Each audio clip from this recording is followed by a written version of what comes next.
There we go. And we're on. What's going on, rock stars? Today we are talking about the cost of saying yes. See, most people talk about the cost of saying no. What is it costing you to say no? But there's a real cost every single time you say yes. So, rock star, if you know somebody who is a yes person, someone who likes to please, and who says yes to way more than they should say yes to, tag them in the comments below, share this out, because your yes is costing you. Welcome to the 1% Life Show. If you are watching us on Facebook, let us know that it is your first time here by typing a 1 below. If you are a repeat listener, you listen to us all the time on the show, drop a 2 below. We love to acknowledge you as well. And share this out. If you are listening to us on podcast, Apple Podcasts, Spotify, Stitcher Radio, iHeartRadio, all of the different podcast stations, welcome in as well. So Rockstar, let's get into this conversation. It is Monday the 18th today. I feel like we have to say the date nowadays because conversations can get dated if the date's not involved. Maybe you agree. So I hope you had a wonderful weekend, depending on when you get access to this this podcast, if it's recorded in the future. And here's the thing. I am talking about this because I actually can suffer from this myself. And it's been an issue for me because maybe, let me just put it this way. Maybe you're somebody who is easily sold on things and you say yes to way too many people. Maybe that's you. And if that's the case, then today's episode is for you.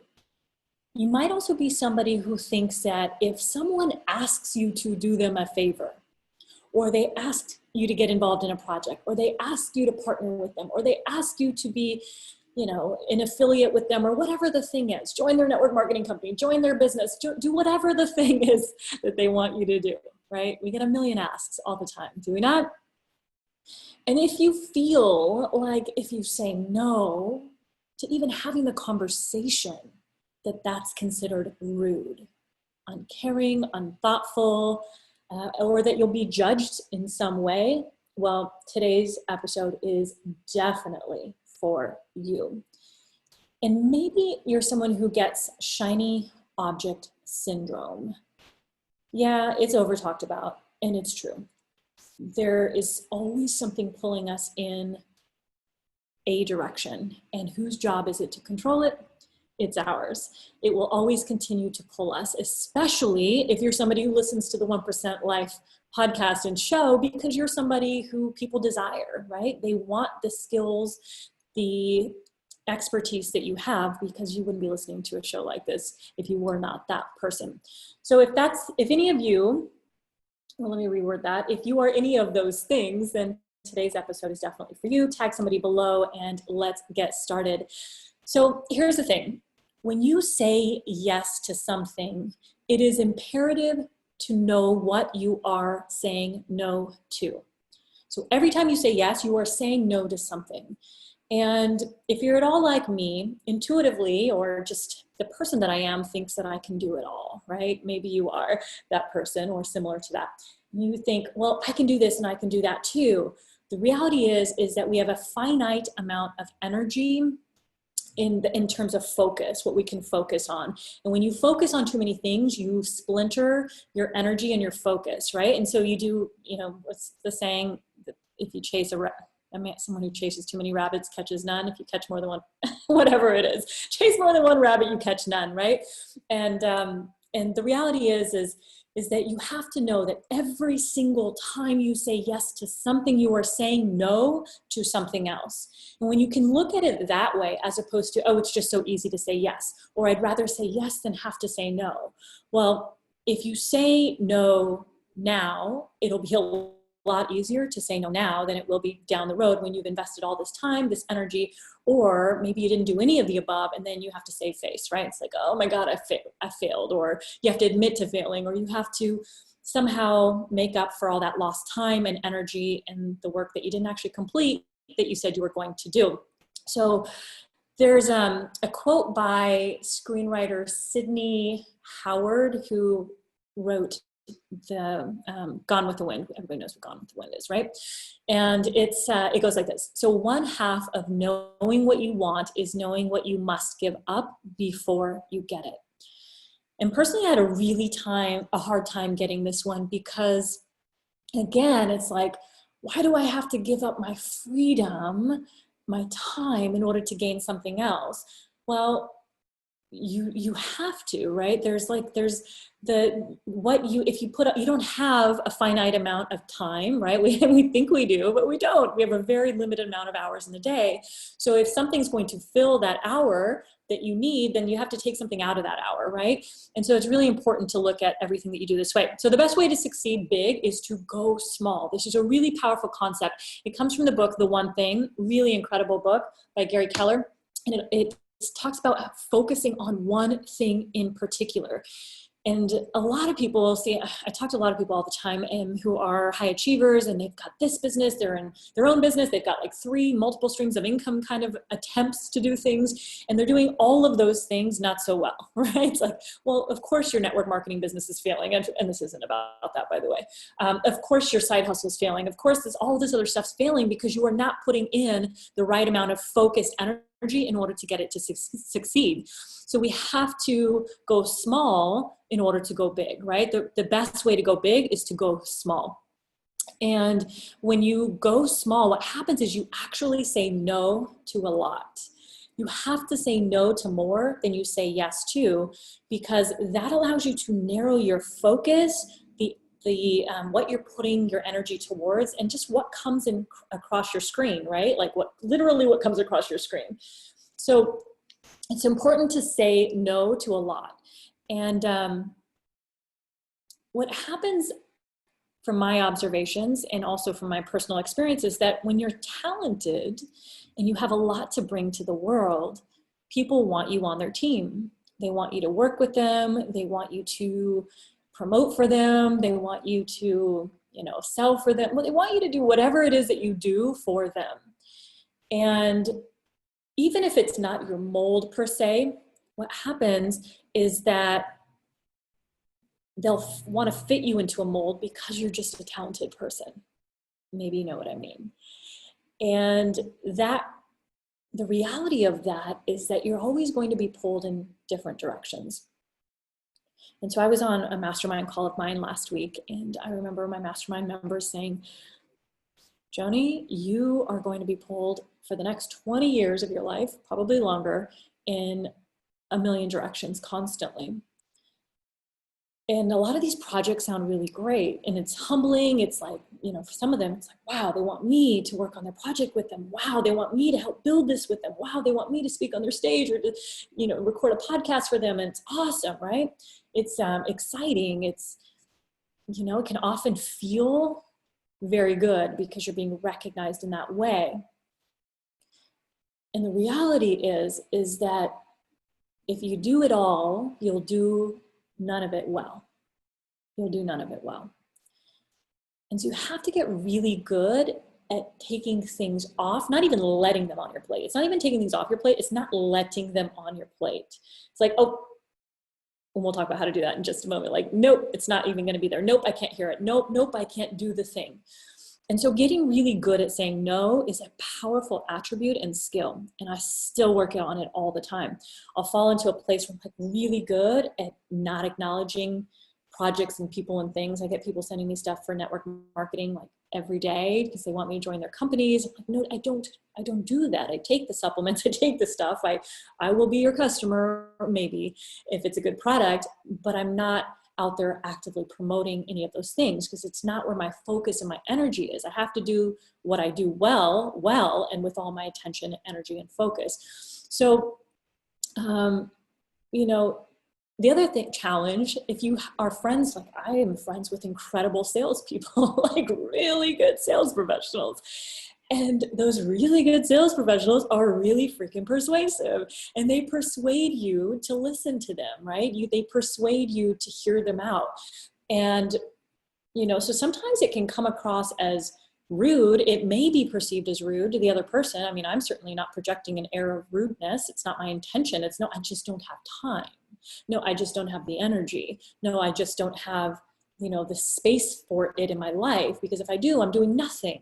I'm doing all the things for other people. So I ask you, what is it that you're doing for other people because you feel like you have to say yes to them? And if you say no, you'll be perceived as rude, unthoughtful, uncaring, any other kind of words that you can think of.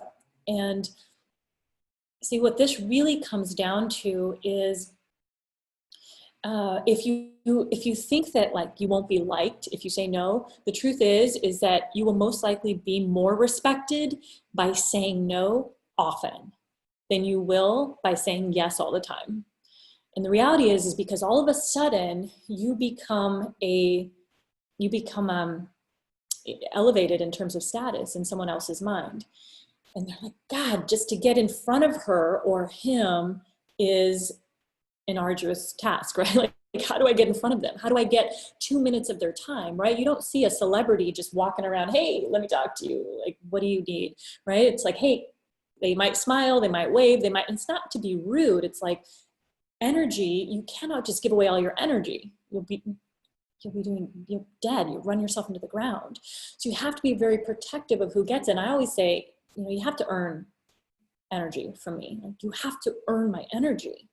And of course, my clients, yes, they earn my energy. And also too much of that is too much. Like, I can't give so much energy to them as well. I give them a finite amount of energy too, because if you give too much energy, then what happens is they're constantly going around pulling it from you. So you have to set boundaries. And this is the key, like boundaries. I don't have a 24-hour call me whenever you want. No, it's like there's, depending on who the clients are and what they have access to, it's like you have certain times that like, I'll get back to you within a certain amount of time. And I think when they respect that and they respect you in that way, meaning your clients, your people in your life, they're not going to expect you to just jump at them anytime that they come at you for something. So your status actually gets elevated in somebody else's mind. And when you become picky and choosy, you don't give your time away to everyone. And again, not everyone has earned that.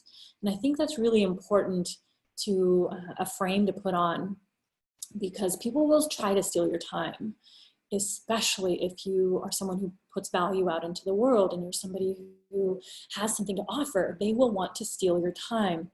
So it's not a matter of being rude or unthoughtful and uncaring. It's a matter of respecting your own time and your own worth, right? Like, if you believe that you are worthy of putting things that belong in your time there, then you won't go around throwing your time away and just giving it to random people. So, it is a challenge to say no, and to know that here's the other thing. Like, I've been talking to a lot of people in the last week who have said, they have a lot of different things on their plate. Well, I'm doing this and then I'm doing that because maybe they're not back to work yet, right? And so what happens if you're not back to work, all these opportunities, quote unquote, find you. And when the opportunities find you, it's easy to say yes to a lot and no to anything well. So then they end up making no money because they're trying to create a multiple stream of income, but they're doing everything half-ass. And the reality is that you won't do it well. You got to pick one thing, and you got to do that one thing really, really well, right? The one thing.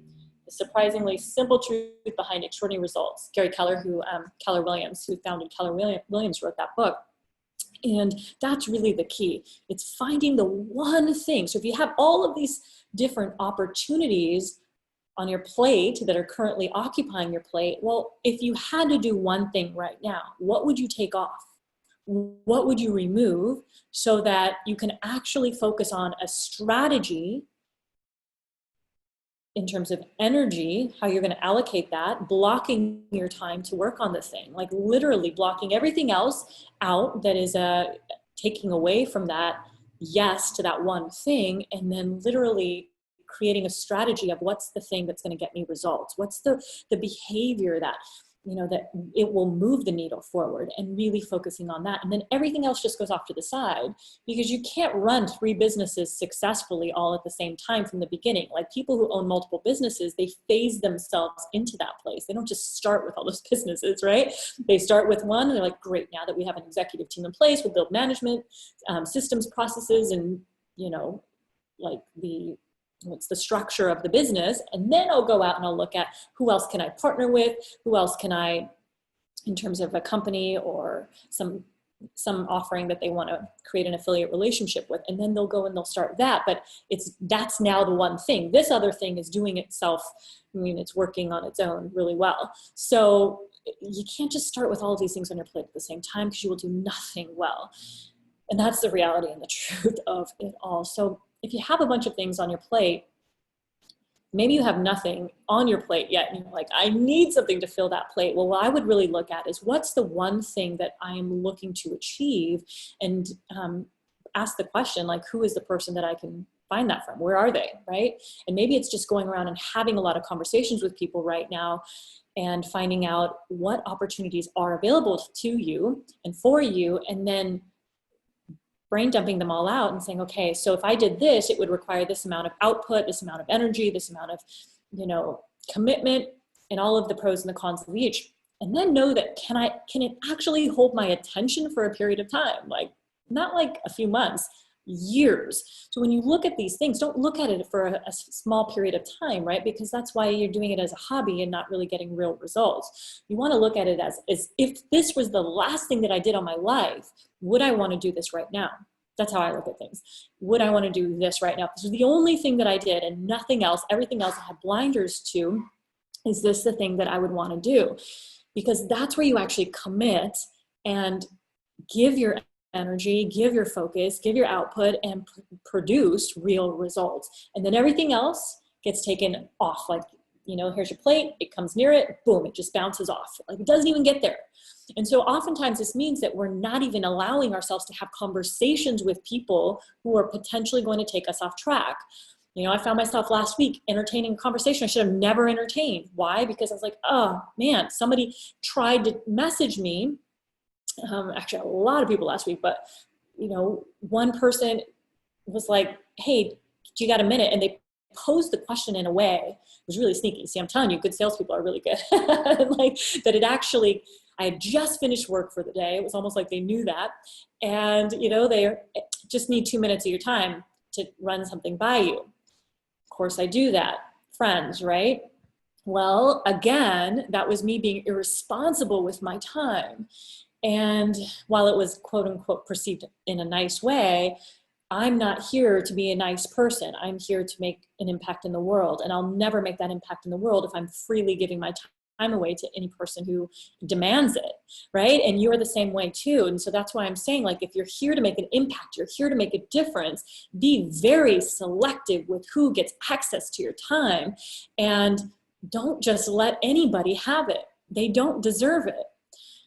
And again, if you're looking for opportunities right now to fill your plate, that's a very different conversation. In that case, I would actively select who are people in my network that I would want to connect with to see what they're up to specifically.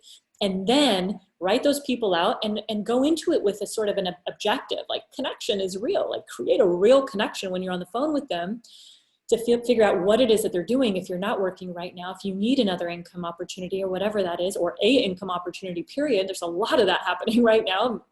Over 30 million, I think 33 million people unemployed right now. It's crazy. And if that's the case, go about it strategically. Literally brain dump 50 people out and say, who are these people that are doing things in the world? Who are people that I respect, who are making things happen? Send them an email, send them a message. Whether they choose to respond to you is up to them, right? But you have done your due diligence, and position it in a way that you actually are looking for connection and to connect on what's going on in their world. Now, when people are up to something, they'll want to connect with you. They'll want to connect and see if you are the right fit for that. If they're looking to hire somebody, if they're looking to, bring somebody into their opportunity or partner with someone, they're going to be seeking the right personality out, but you have to have something to offer, right? You can't just be like, oh, I'm just going to look at what I'm looking for. Get clear on what specifically you're looking for. What is the right opportunity? I really didn't think we were going down opportunity path here, but it's true. In order to find the one thing, and in order to say yes to the thing, so you can say no to 1,000 other things, for every yes you say yes to, should be 1,000 no's that precede it, or that succeed it, because, meaning come after it, in order to sustain that yes, or you're just going to fall off track and you're going to go for the next shiny object. So know what you're looking for, and who is somebody who's making things happen in their world that you see and you observe on social media. You know they're doing big things. You hear they're up to big things. Or maybe you just want to connect and you have no idea, but your unconscious mind is telling you to connect with them, connect with those people. Brain dump a huge list out and message them and see, when can I connect with you on a call, on Messenger, whatever it is, and hop on a Zoom call. Face-to-face, always better than a telephone call, in my opinion, because you get to see somebody, you get to read them, you get to see their facial expressions, what they're feeling excited about, what they're upset about. It's a real connection. So get on a Zoom call, get on Skype. There's just so many different ways you can do it. Facebook video, WhatsApp, whatever it is.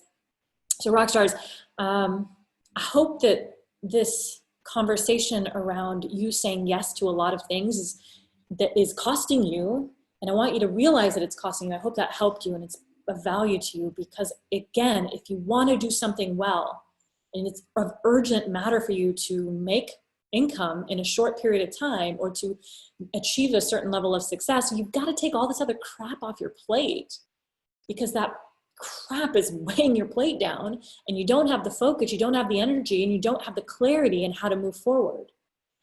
So refuse the conversations if that's what you need to do, but come up with a strategy to say no, and be really firm. And this is the one thing that I'm doing. This is the one thing that I'm doing. I had this conversation with my mastermind members last week, which is why it's even coming up for me now. Because again, they recognize something I couldn't see. See, the benefit of having a coach is the coach sees what's in your blind spot, right? You can't see what's in your blind spot because you're like, oh, it feels so good. It feels right. It's perfect. Of course, it may feel perfect, but is it perfect for you right now? That's the question. It's not always a perfect opportunity right now. It may be a great opportunity, just not right now. And other people can see that for you, right? And that's the power of working with somebody who's where you want to be, or, in some place that you look up to, because they're seeing the thing that you cannot see. And so I didn't even get it. I didn't realize that, oh man, I shouldn't be taking this project on right now. I shouldn't be doing that right now. I need to give 150% to this thing that I'm working on, because, people need me to do it, and it's waiting and it's there. And so I needed to hear from them the strategy of no, right? And even my team was like, no, Joanie, you got to say no. Nope, you got to say no. You gotta say, dang, but this one thing. Nope, but now you got two things. So it's got to be the one thing. And that's really important, guys. So I hope that you got some value from this. And if you did, definitely tag somebody who needs to hear this. This is how we grow. This is how we share the message out with the world. And this is how I can continue to put free content out for you. Yes, free 99. And as my friend always likes to say, it's free 99. And it's because of you being able to help get this message out. So if you're listening on a podcast channel, please leave us a rating and a review, hopefully a good one, if you got value from this, and share this out to your network. If you're listening on any other platform, screenshot this and tag me in it so I can see what you liked, what you loved, and what you want to hear more of. And Rockstar, get out there and really create a difference in the world. And the way that you create a difference is by simply focusing on the one thing, saying yes to less and no to more. So what are those things for you, and what's the one thing that you're committed to focus on? Share it with me in a review or in the chat on Facebook, and yeah, let's get you focused on that one thing. All right, Rockstar, to your unstoppable success, get out there and change some lives today. You certainly deserve it, and so do they. Peace. Bye, everyone.